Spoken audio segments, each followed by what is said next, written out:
Hi guys, आज की इस वीडियो में हम सीखने वाले हैं एक बहुत ही सिंपल और यूजफुल ट्रिक जिसकी हेल्प से आप किसी भी ऑब्जेक्ट या प्रोडक्ट का वायर फ्रेम रेंडर निकाल सकते हो, वो भी साइकिल और ईवी दोनों ही इंजन में। गाइस, आपने नोटिस किया होगा ब्लेंडर में अब तक ऐसा कोई डायरेक्ट सिस्टम नहीं है जिसके हेल्प से हम वायर फ्रेम को रेंडर कर सके। तो इस वीडियो में हम ज्योमेट्री नोड की हेल्प से एक ऐसा सेटअप क्रिएट करेंगे जिसके हेल्प से आप कभी भी किसी भी ऑब्जेक्ट का वायर फ्रेम रेंडर कर सकते हो। जब आप एक बार सेटअप क्रिएट कर लोगे उसके बाद से आप एक सिंगल क्लिक में आप अपने प्रोडक्ट का वायर फ्रेम रेंडर कर पाओगे। तो चलो देखते हैं इसको कैसे क्रिएट करना है।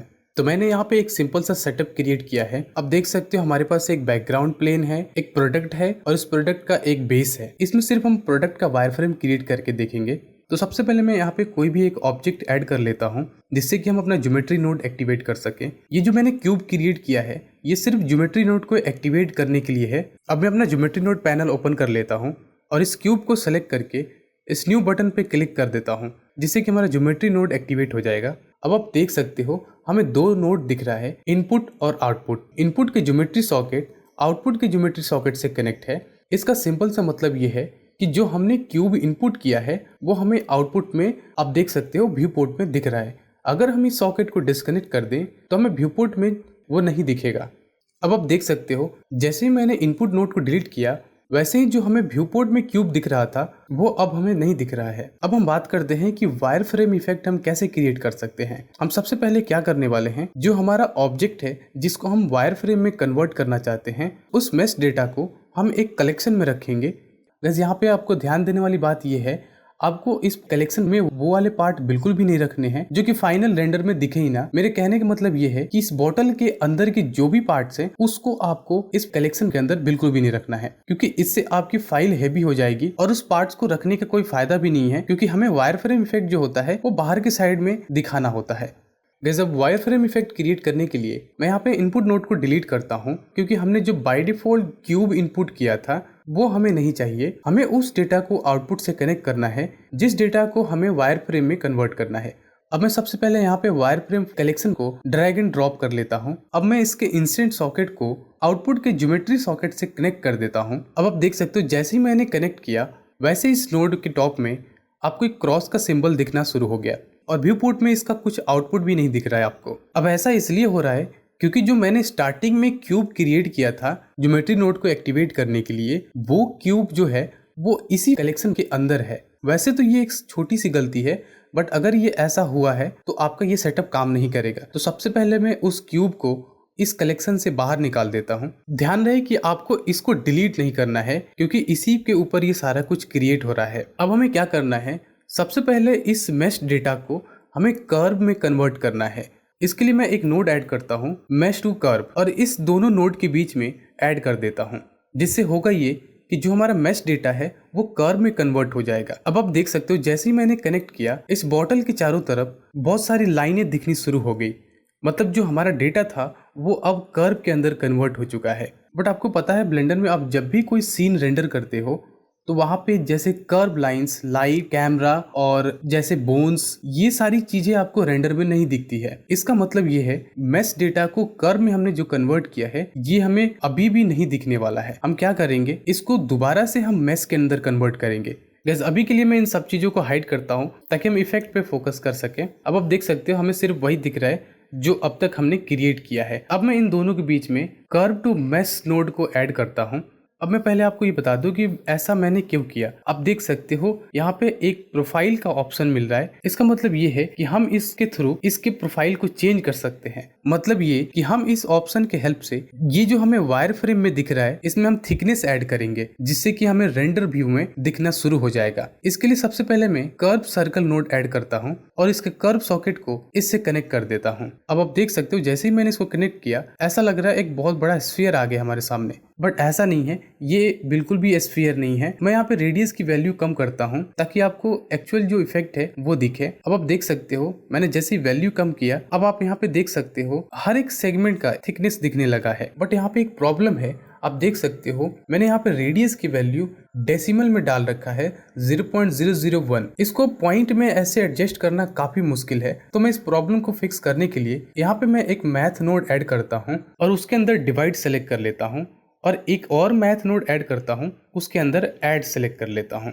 अब डिवाइड मैथ नोड के अंदर मैं यहाँ पे 10,000 लिख देता हूँ और ऐड में एक की वैल्यू 0 कर देता हूँ और यहाँ पे मैं 0.5 लिख देता हूँ। अब मैं आपको बताता हूँ मैंने ऐसा क्यों किया। देखो यहाँ पे ऐड की वैल्यू अब जो भी रखोगे सबसे पहले वो डिवाइड के अंदर आएगा और उसमें यहाँ पे डिवाइड की वैल्यू जितना भी आप रखते हो उससे उस वैल्यू के अंदर डिवाइड होगा। मतलब यहाँ पे 10,000 लिखा हुआ है तो जो ऐड की वैल्यू 0.5 है उसमें 10,000 से डिवाइड होगा। जो वैल्यू आएगी वो वैल्यू डेसिमल में होगी और काफी छोटी होगी। अगर आप उसे मैनुअली पुट करते तो ये काफी टाइम कंज्यूमिंग होता और इसे करना काफी मुश्किल हो जाता। इसलिए मैंने यहाँ पे इस नोड को ऐड किया। अब यहाँ पे डायरेक्ट ऐड की वैल्यू पुट करोगे और वो डिवाइड होके डेसिमल में कन्वर्ट हो जाएगा और उसकी वैल्यू रेडियस से पास होके हमारा फाइनल इफेक्ट दिखेगा। आई होप आप इसके पीछे के लॉजिक समझ गए होगे। अब फाइनल इफेक्ट देखने के लिए मैंने जो भी कलेक्शन हाइड किए थे उन सबको मैं अनहाइड कर लेता हूँ। अब आप व्यू पोर्ट में हमारा फाइनल इफेक्ट देख सकते हो।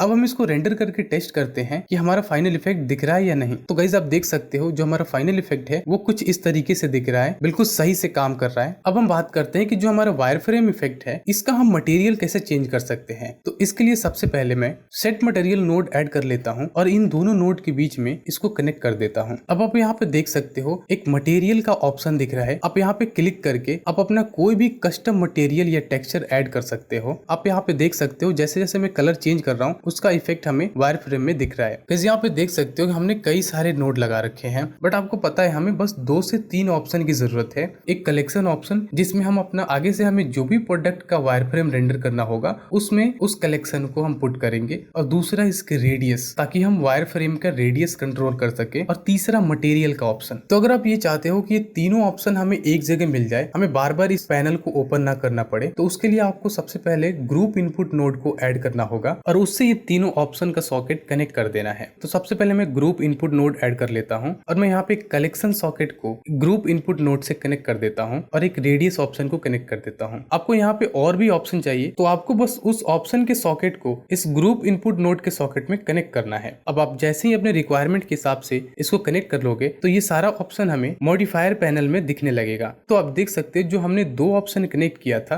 वो 2 ऑप्शन हमें यहाँ पे दिख रहा है। अगर आप चाहते हो इसका नेम जो है उसको रीनेम करना तो उसके लिए आपको सबसे पहले यहाँ पे ग्रुप ऑप्शन पे क्लिक करना होगा और यहाँ पे आप देख सकते हो ग्रुप सॉकेट के अंदर वो दोनों ऑप्शन दिख रहे हैं। यहाँ पे क्लिक करके इसका नाम अपने हिसाब से रख सकते हो। तो मैं यहाँ पे वायर फ्रेम ऑब्जेक्ट कर देता हूँ और इसका नाम रेडियस कर देता हूँ। अब आप यहाँ पे देख सकते हो हमें आगे से जो भी प्रोडक्ट रेंडर करने होंगे तो हम सिर्फ यहाँ पे उसके कलेक्शन को सिलेक्ट करेंगे और यहाँ से हम वायर फ्रेम की जो इफेक्ट है उसके थिकनेस को कंट्रोल कर पाएंगे। तो गाइज आपको इस प्रोजेक्ट को कहीं पे सेव करके रख लेना है। तो गाइज अब हम बात करते हैं कि इस इफेक्ट को हमें किसी दूसरे प्रोजेक्ट में यूज करना हो तो कैसे यूज कर पाएंगे। इसके लिए सबसे पहले मैं एक अलग से सेटअप क्रिएट कर लेता हूँ।